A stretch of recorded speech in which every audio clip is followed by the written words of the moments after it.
Long before Ralph Lauren became the face of American luxury, he was a poor kid growing up in the Bronx. Yet somehow, this outsider convinced millionaires to buy into an old money lifestyle he invented out of thin air. In 1967, operating out of a single, tiny drawer inside the Empire State Building, he refused to follow mainstream trends and launched a line of handmade, premium, wide ties. With no fashion degree and no capital, he began building what would become a global luxury powerhouse. How did a broke Bronx boy turn raw perception into a $10 billion empire?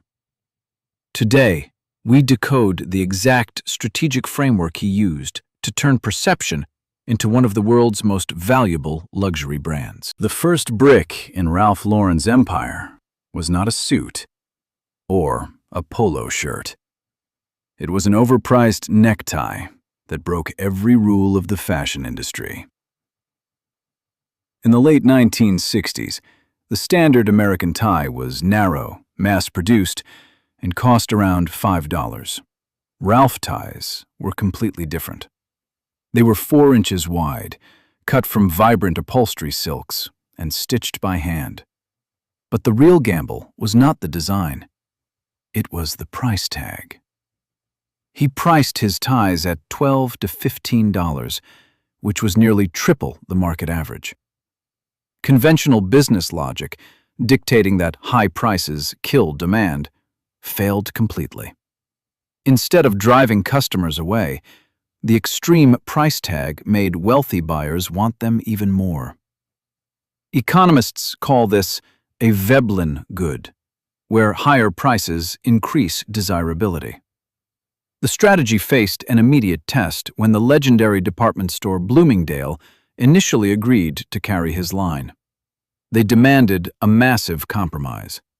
They wanted him to make the ties narrower and remove his custom Polo label. Ralph walked away. He abandoned the biggest deal of his career and held his ground until they capitulated on his core brand terms.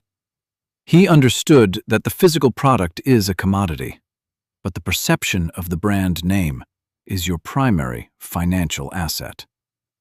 That single decision became a blueprint that many luxury brands still follow today.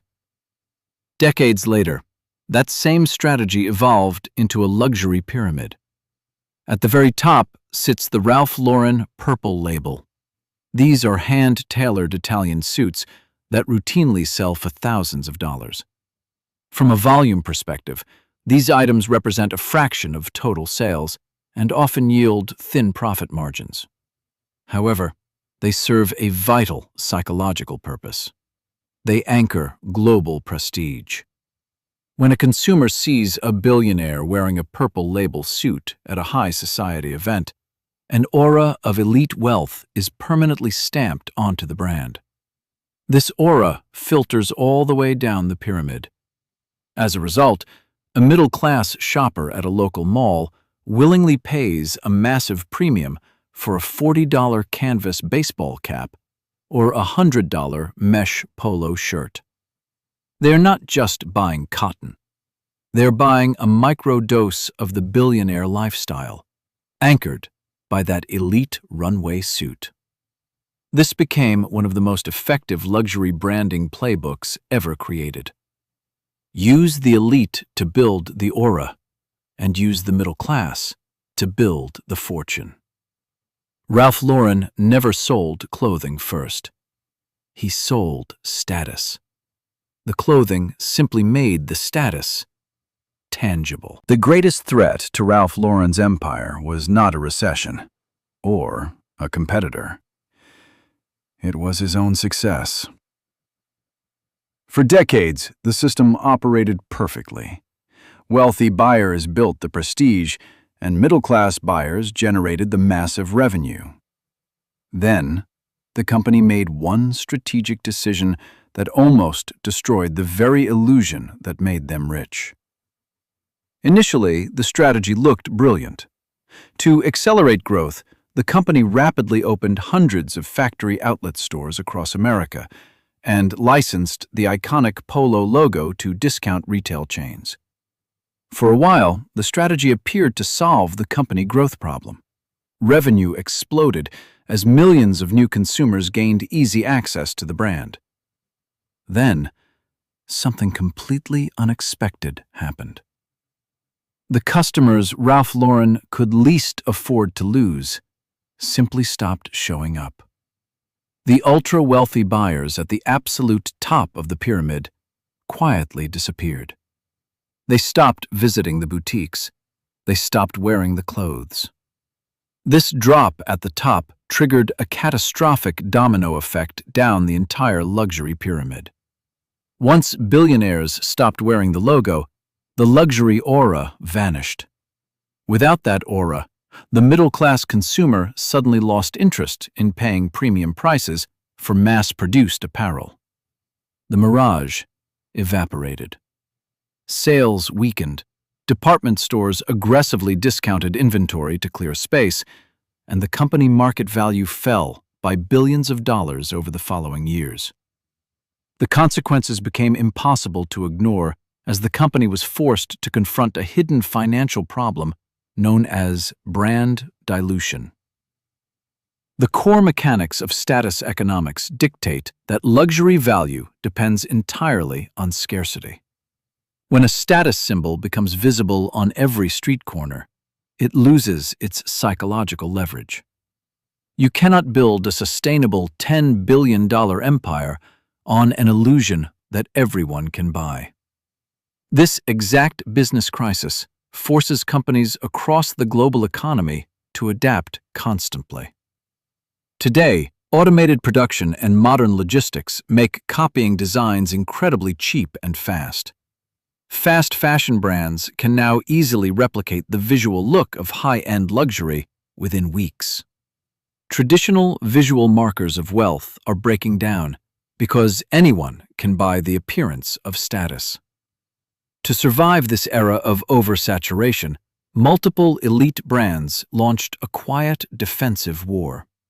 Instead of relying on loud, prominent logos that anyone can copy, prominent fashion movements began shifting toward hyper-minimalist designs and intentionally subtle aesthetic cues. One response to this pressure was the rise of what many now call quiet luxury. This allowed elite brands to restore missing scarcity. The objective shifted from showing wealth to the public to signaling membership exclusively to other insiders. It created a new competitive advantage that could not be copied as easily as a logo. The logo was never the real asset. The exclusion was the delivery system. The real product Ralph Lauren built was never clothing. It was a system that turned status into recurring cash flow. Every major decision behind that empire can be traced back to three principles that still shape many of today's premium brands. The first rule is that people rarely buy products. They buy identities. Most businesses fail because they compete on features, speed, or utility. They focus on selling the product itself. Ralph Lauren understood that utility is a race to the bottom where profit margins disappear. He did not sell cotton shirts. He sold a ticket into an idealized world of elite heritage. When you shift your value proposition from what a product does to what the product means about the consumer, you remove yourself from ordinary market competition. You gain the power to dictate your own profit margins, because identity cannot be easily commoditized. The second rule is simple. Never sacrifice the top of the pyramid to grow the bottom.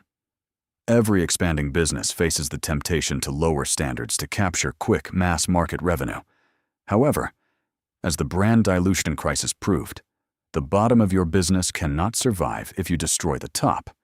If you offer a broad catalog, you must maintain an ultra-premium tier that remains intentionally out of reach for the average consumer. This top tier exists to safeguard the aura. The moment you compromise your premium anchor to chase easy volume, you initiate a countdown toward obsolescence. Exclusivity funds your scale. but scale must never dictate your exclusivity. The third rule is that true value comes from controlled access. In a digital economy where distribution is instant and infinite, modern insiders do not make purchasing easy. They use invitation-only memberships, exclusive releases, and carefully controlled access to increase desirability. By intentionally restricting access, you trigger the deepest human desire to belong to an exclusive group. Scarcity is the ultimate lever of pricing power.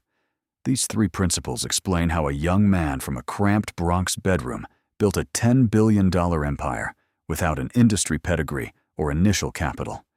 He recognized that the grandest fortunes are not built by changing physical goods.